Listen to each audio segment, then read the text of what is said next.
تاریخ کا ایک اور ہولناک واقعہ جس نے پوری دنیا کو ہلا کر رکھ دیا۔ کیا کوئی شیر اس حد تک بے باک اور شیطان صفت ہو سکتا ہے؟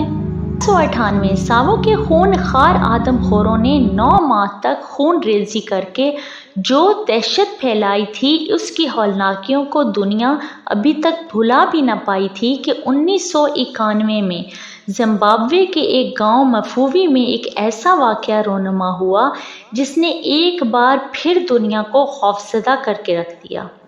وہ خونخوار شیر مفوی لائن کے نام سے مشہور ہو گیا۔ وہ گاؤں جہاں اس نے دہشت گردی کی وہ دریائے لوانگو کی وادی میں مسورو مونٹی کے پرانے گراؤنڈ کے قریب ہے۔ مفوی شیر کے انداز، اس کا طریقہ واردات ایسے تھا کہ جیسے یہ شیر نہیں ہے بلکہ کوئی اور ہی شیطانی مخلوق ہے۔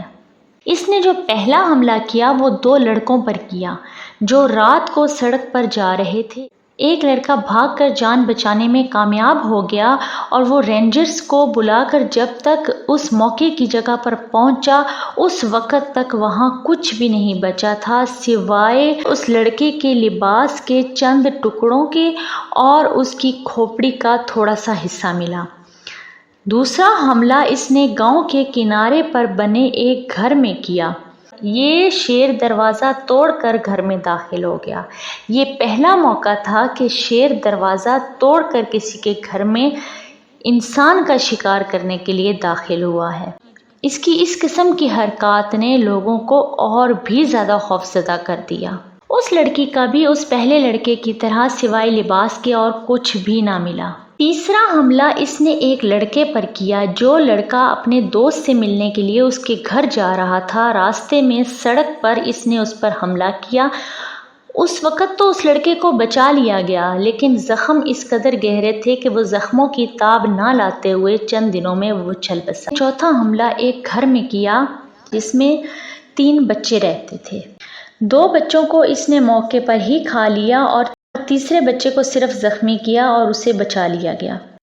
اس شیر کے بارے میں جو عجیب و غریب بات مشہور ہے وہ یہ کہ اس شیر کا جو آخری قتل تھا وہ ایک عورت تھی اور اس عورت کو قتل کرنے کے بعد یہ گاؤں میں گھسیٹتا رہا۔ اس کے بعد یہ دوبارہ واپس اس عورت کے گھر گیا اور اس کا تھیلا اپنے منہ میں دبا کر لے آیا۔ وہ اس تھیلے کو ہر وقت اپنے ساتھ رکھتا تھا۔ اگر وہ کسی مقام پر اس تھیلے کو چھوڑ بھی آتا تو واپس جا کر دوبارہ اس تھیلے کو لے آتا تھا۔ گاؤں کے بیچوں بیچ جا کر اکثر وہ تھیلا زمین پر رکھ کر اس تھیلے کے اوپر کھڑے ہو جاتا تھا اور گرجنا اور دھاڑنا شروع کر دیتا تھا۔ 6 لوگوں کو مار کر کھانے کے بعد اکثر یہ تھیلا منہ میں دبائے گاؤں میں گشت کرتا نظر آتا تھا۔ بعض اوقات یہ تھیلے کے ساتھ کھیلنے لگتا اور بعض اوقات تھیلے کو زور سے زمین پر پٹک کر اس کے اوپر کھڑا ہو کر دھاڑنے لگتا تھا۔ جب یہ تھیلا منہ میں دبا کر چل رہا ہوتا تھا تو ایسا لگتا تھا گویا کہ یہ کہہ رہا ہو کہ آپ سب کی جان میری جبڑوں میں ہے۔ لوگوں کا کہنا یہ تھا کہ یہ کوئی عام شیر نہیں ہے بلکہ شیر کی شکل میں کوئی شیطانی طاقت ہے۔ لوگوں کے کہنے کے مطابق اس شیر کو اس بات کا بھی ادراک تھا کہ اس گاؤں میں کوئی شکاری نہیں ہے۔ یہی وجہ تھی کہ وہ اس قدر بدمعاشی اور دلیری کے ساتھ گاؤں میں گھومتا تھا۔ ہوسیک ایک 13 سال کا لڑکا تھا اور اس کا دوست چارل بیوکس، اس کی عمر تقریباً 15 سال تھی۔ انہوں نے ارادہ کیا کہ وہ اس شیر کو ختم کریں گے۔ لگاتار 3 ہفتے تک وہ گوشت رکھ کر شیر کے انتظار میں بیٹھے رہے۔ ان کو اس بات کا یقین تھا کہ شیر اس گوشت کے لیے ضرور متوجہ ہوگا۔ بالآخر ہوسیک نے اسے مار ڈالا۔